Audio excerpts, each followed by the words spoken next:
अस्सलाम एवरीवन, उम्मीद है कि आप सब लोग खैरियत से होंगे। सर, आज की क्लास में हम अपना एक नया प्रैक्टिस क्वेश्चन कर लेते हैं जो कि कंसोलिडेशन के पीएनएल से रिलेट करेगा, जिसके अंदर हम कवर करेंगे कि जिसमें आपका एसोसिएट भी होगा, जिसमें आपकी सब्सिडरी भी होगी, क्योंकि हमने बहुत सवाल कर लिए जिसमें हमने बैलेंस शीट को कवर किया था। अब let's cover up profit and loss का सवाल। अच्छा भाई, स्ट्रेटजी यही है कि ये जब आपको मैं सवाल ग्रुप पे भेजूंगा तो पहले आपने ये खुद से अटैम्प्ट करना है।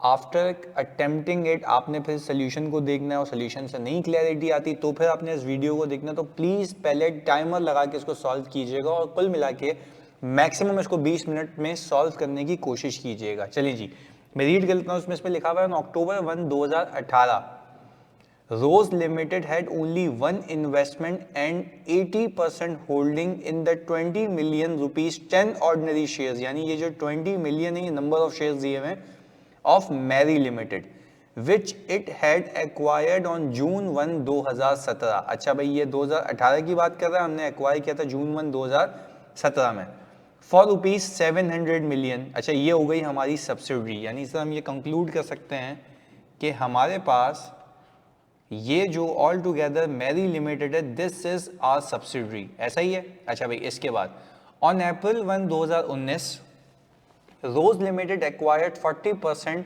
of the 10 million rupees 10 ordinary shares of Marlowe Limited for consideration of 5 million rupees 10 ordinary shares in Rose Limited, यानी ये शेयर एक्सचेंज कंसिडरेशन है। हमने कहा market value of share of rose limited जो कि पेरेंट है वो 55 रुपये पर शेयर चल रही है। अच्छा भाई, अगर अब मैं यहाँ पे स्ट्रक्चर बनाऊं तो हमने कहा कि भाई जो मैरी लिमिटेड है, जो मैरी लिमिटेड है वो हमारी क्या है भाई, सब्सिडरी है। सही है जी, वो हमारी सब्सिडरी है। अच्छा, और जो मार्लो लिमिटेड है वो हमारी क्या है, एसोसिएट है। ये बात समझने की है। अच्छा भाई, इसके अंदर मेरी जो होल्डिंग है वो 80% है, और सर इसके अंदर जो मेरी होल्डिंग है वो 40% है। अच्छा, we need to keep in mind the date of acquisition.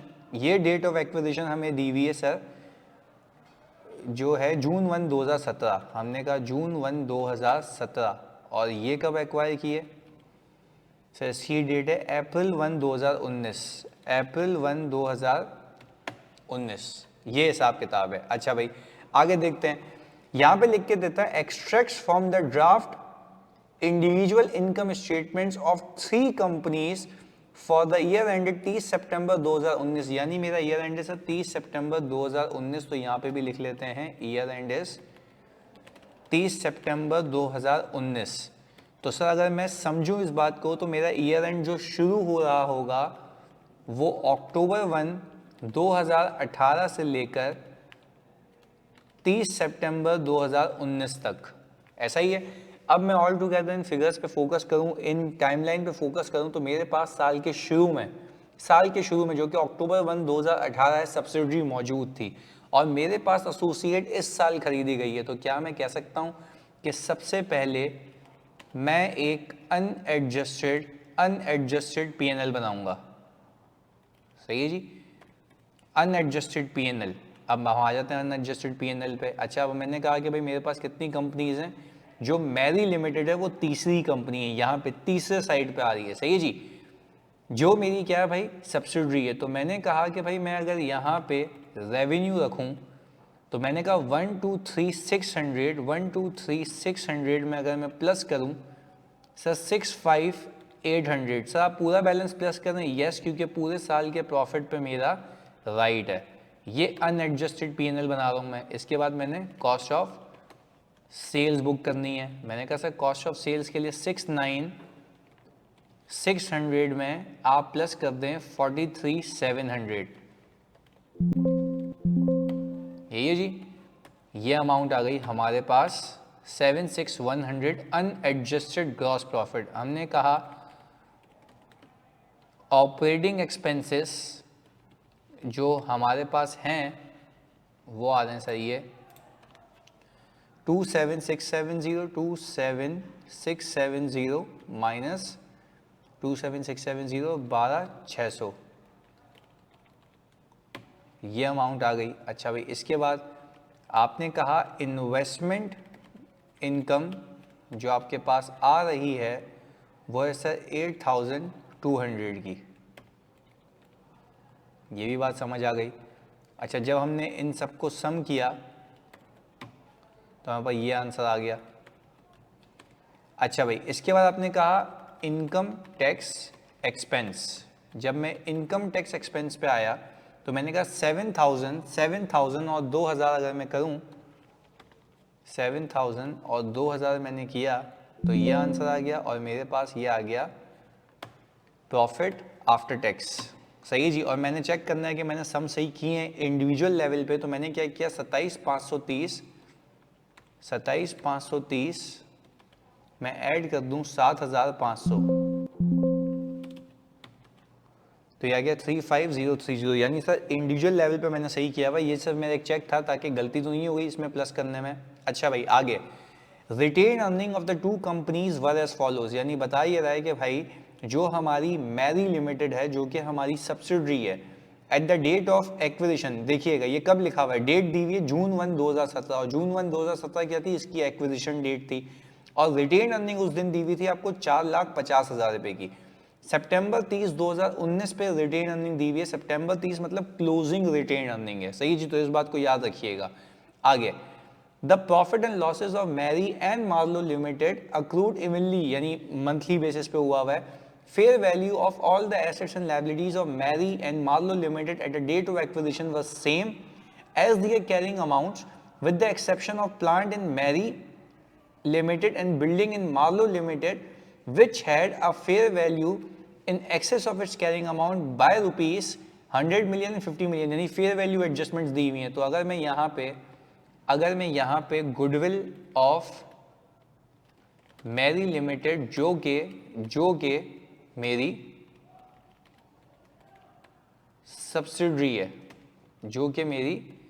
Subsidiary है, वो निकालूं, तो मैंने कहा कि सर अगर मैं कंसिडरेशन देखूं तो कितनी है भाई, आपने कहा अगर ऊपर रुपीज इन 1000 चल रहा है तो यहाँ पे भी आ गया 4,50,000। सही है जी। आपको चाहिए नेट एसेट्स एट एक्विजिशन, तो आपने कहा शेयर कैपिटल जो इसका है वो कितना है भाई, शेयर कैपिटल हम ऊपर गए सवाल में, हमने कहा इसका टोटल जो है 20 मिलियन शेयर्स हैं, तो 20 मिलियन अगर है तो मैंने 20,000 कर लिया और उसको 10 से मल्टीप्लाई कर लिया, ये मेरे पास आ गया शेयर कैपिटल और ये आ गया retain earning. Sir what is the retain earning at the date of acquisition, आपने कहा मैरी लिमिटेड का है 4,50,000, तो ये रुपीज़ इन ऑलरेडी 1000 है, तो आपने कहा ये आ गई थी बुक वैल्यू। सर पीएनएल में आप ये बना रहे हैं भाई, इम्पेयरमेंट हो सकती है इसलिए बना रहा हूँ। अच्छा, फेयर वैल्यू एडजस्टमेंट, अच्छा भाई फेयर वैल्यू एडजस्टमेंट में बोल रहा है फेयर वैल्यू सब इक्वल थी मैरी एंड मार्लो लिमिटेड की विद द एक्सेप्शन जो प्लांट है मैरी लिमिटेड में है the fair value excess of its carrying amount by 100 million, तो हमने कहा सर ये बिल्डिंग की एडजस्टमेंट आ गई, 100 मिलियन मतलब 1 लाख हो गया क्योंकि रुपीज़ इन 1000 है। आई थिंक सर और कोई अभी तक एज ऑफ नाउ एडजस्टमेंट नहीं है, नीचे भी देख लेते हैं। सेल है, डिविडेंड की डिक्लेरेशन है, Rose Limited reviews goodwill acquired in business combination annually for the year ended 30 September in impairment loss of 2% goodwill has been identified respect of Mary Limited, यानी सब्सिडरी की गुडविल है, तो हमें यहाँ पे निकालनी पड़ेगी। आ जाएं जी, चेक कर लेते हैं। मैंने कहा सर अगर मैं इस नेट एसेट्स का शेयर ले लूँ तो 80% ऑफ नेट एसेट्स अगर मैं देखूं तो आता है 6 लाख। 80% ऑफ नेट एसेट्स देखूं तो भाई कितना आता है, ये 6 लाख। अच्छा भाई हमने ये एक्वायर कितने की हुई है, हाँ जी कंसिडरेशन, ये तो कंसिडर 450 लिखी हुई है। ऊपर देख लेते हैं, एक्वायर की गई है 700 मिलियन की, यह नगर लिख दिया था। अच्छा भाई अब क्योंकि मुझे इसमें फुल गुडविल पार्शियल गुडविल का पता नहीं है तो इसलिए मैंने प्रोपोर्शनेट गुडविल इसको रखा हुआ है, और जब मैं इसमें से इसको माइनस करूंगा तो मेरे पास आ गई सर ग्रॉस गुडविल। सही है जी। और इस साल की जो इम्पेयरमेंट है, इस साल की जो इम्पेयरमेंट है वो कितनी है भाई? इस साल की इम्पेयरमेंट मुझे दिखती है 2% की। तो मैंने कहा इस पे अगर 2% चिपका दूं, सर 2 मिलियन की इम्पेयरमेंट आ रही है और ये हमने नेट गुडविल निकाल ली, जो कि फ़िलहाल इसमें काम नहीं है, तो ये हमें आगे काम आएगी। चलें जी, हमने कहा सर अब एडजस्टमेंट्स पार कर लेते हैं एक एक करके, जो कि मासूमाना तरीके से करेंगे। सबसे पहले अगर मैं देखूं तो फेयर वैल्यू एडजस्टमेंट है, ऐसा ही है, और इसकी रिमेनिंग लाइफ जो दी गई है आपको, remaining useful life of plant and building दोनों की अलग अलग दी हुई है। तो प्लांट की रिमेनिंग लाइफ कितनी है? 40 साल है। तो हमने कहा सर इस साल ऑपरेटिंग एक्सपेंसेस के अंदर आपने ये जो 100 मिलियन की एडजस्टमेंट की थी मेरा भाई, सही है जी, इसको आप डिवाइड कर लें 40 से, ऐसा ही चेक कर लीजिएगा, 40 साल है प्लांट की। तो हमने कहा इसको हम इंक्रीज कर देंगे। अच्छा, क्योंकि प्लांट है तो मैं इसको एप्रोप्रिएटली कहाँ दिखाऊंगा? COGS में। तो मैंने कहा भाई यहाँ पे इंक्रीमेंटल डेप्रिसिएशन की हेडिंग डाल दी ताकि आपको याद रहे। सही है, यहाँ तक क्लैरिटी होनी चाहिए आपको। आगे देखिएगा, फिर हमने कहा during the year Mary Limited यानी subsidiary sold goods to Rose Limited at a price of ₹5 million carrying a margin of 20%, carrying a margin of 20%। अच्छा, मैंने आपको ये सिखाया था कि पेरेंट सब्सिडरी को गुड्स बेचे या सब्सिडरी पेरेंट को गुड्स बेचे, सेल्स आपस की हटा दीजिएगा क्योंकि वो डुप्लीकेट हो रही है, क्योंकि कौन सी सेल्स मानी जाती है? अल्टीमेट सेल जो ग्रुप के बाहर हुई है। तो हमने कहा कि भाई 5 मिलियन की सेल्स हुई थी, तो 5 मिलियन, सही है, intra sales subsidiary to parent. अच्छा भाई, हमने कहा 5,000 यहां से भी कटा दो, सही जी, 5,000 यहां से भी कटा दो। सही है, पॉजिटिव क्यों दिखा रहे हैं? क्योंकि COGS को कम करूंगा। फिर मुझे याद आएगा कि यार अभी अनरियलाइज प्रॉफिट भी तो है, अनरियलाइज प्रॉफिट भी तो है। तो हमने कहा कैरिंग अ मार्जिन ऑफ, तो हमने कहा 20% का मार्जिन तब क्या पंगा पूरा है? नहीं sir, 40% off these good are still held in inventory. तो हमने कहा कि भाई इसका 40% हमने फिर इन्हांस कर दिया, क्योंकि ये वो अमाउंट है, जो कि अब तक P&L में चार्ज नहीं हुई। तो मैंने अनरियलाइज प्रॉफिट से कॉस्ट ऑफ सेल्स को इन्हांस कर दिया, यानी इसने टेक्निकली इन दोनों एडजस्टमेंट से प्रॉफिट पे कोई हिट नहीं लाया, जबकि 400 मिलियन लेके आया है। बात क्लियर है? चलें जी, हमने ये हरकत कर ली यहाँ पे। इसके बाद Marlow limited sold goods to, यानी ये जो बात हो रही है किसकी हो रही है? एसोसिएट टू पेरेंट की। इसको अभी इग्नोर करें क्योंकि पहले हम सारी सब्सिडरी वाली एडजस्टमेंट्स कर लेते हैं और पेरेंट वाली। ड्यूरिंग द ईयर एंडेड, सही है, Mary and Marlow limited declared a dividend of 5% and 0.5%। तो अगर मैं ये देखूं कि यहाँ पे जो मैरी लिमिटेड है उसने डिविडेंड डिक्लेयर किया है 5% का, तो हमने कहा 5% का डिविडेंड अगर डिक्लेयर किया है, 5% का अगर डिविडेंड डिक्लेयर किया है, तो उस 5% के डिविडेंड को मैं यहाँ से हटा दूंगा क्योंकि अपने आप से कमाई हुई इनकम नहीं दिखा सकता। तो इसका 5% और मेरा 80%, इसका 5% और बच्चों मेरा 80%, मैंने ये हटा दिया यहाँ से, 8,000 को हटा दिया मैंने, ये रहा। बात क्लियर है? अगेन रिपीट कर रहा हूँ, 8,000 को मैंने यहाँ से हटा दिया है। क्यों? क्योंकि मैं सब्सिडी से कमाया हुआ डिविडेंड नहीं दिखा सकता। ये हमने ऑल टुगेदर क्लासेस में डिस्कस किया हुआ है, ऑल टुगेदर क्लासेस में हमने डिस्कस किया हुआ है। तो हमने कहा सर ये आपको पता होनी चाहिए बात। चलिए जी, इसके बाद रोज लिमिटेड रिव्यूज गुडविल, और सर अगर गुडविल की इंपेयरमेंट है तो हम यहाँ पे पार्क कर लेते हैं इंपेयरमेंट। ऑपरेटिंग एक्सपेंसेस को क्या करूँ सर? इन्हांस कर दूँ, इन्हांस कर दूँ 2,000 से, बिल्कुल कर दें सर, ये आ गया। अच्छा, जैसे ही ये कहानी ख़त्म होती है, अब यहाँ से कहानी शुरू होती है इन्वेस्टमेंट इन एसोसिएट की। तो मैंने कहा कि सर यहाँ पे share of profit from associate ले लेते हैं। अच्छा, share of profit from associate के लिए आप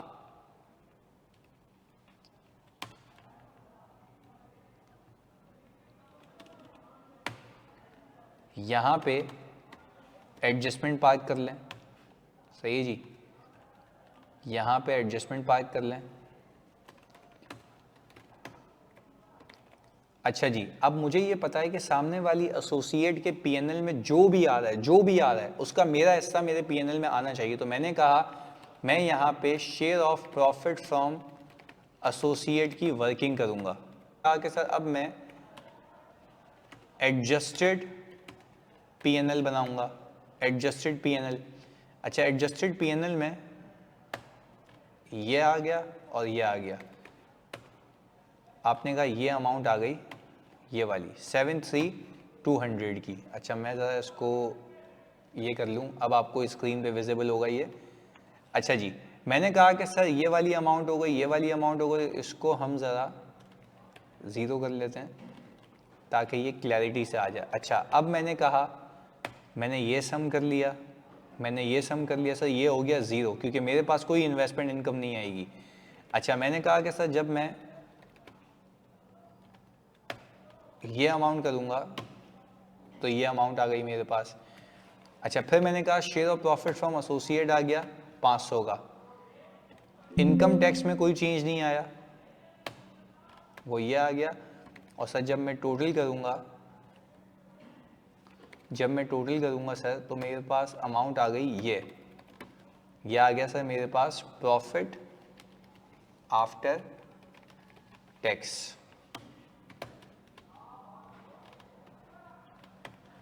ये आ गया मेरे पास प्रॉफिट आफ्टर टैक्स। पर ये कौन सा प्रॉफिट है सर? एडजस्टेड प्रॉफिट है। तो यहाँ से यहाँ तक के सफ़र में ये सारी एडजस्टमेंट्स पार हुई हुई हैं। अच्छा, अब मुझे पता है कि इस प्रॉफिट के अंदर पंगा किस प्रॉफिट पे? सब्सिडरी के। तो मैंने कहा मैंने सब्सिडरी का सेपरेट बुक्स का प्रॉफिट उठाया। सब्सिडरी की सेपरेट बुक्स का प्रॉफिट कितना है मेरे बच्चों? सर ये आ रहा है मैरी लिमिटेड 7,500। ऐसा ही है 7,500, ऐसा ही है ना? और मैंने कोई इसमें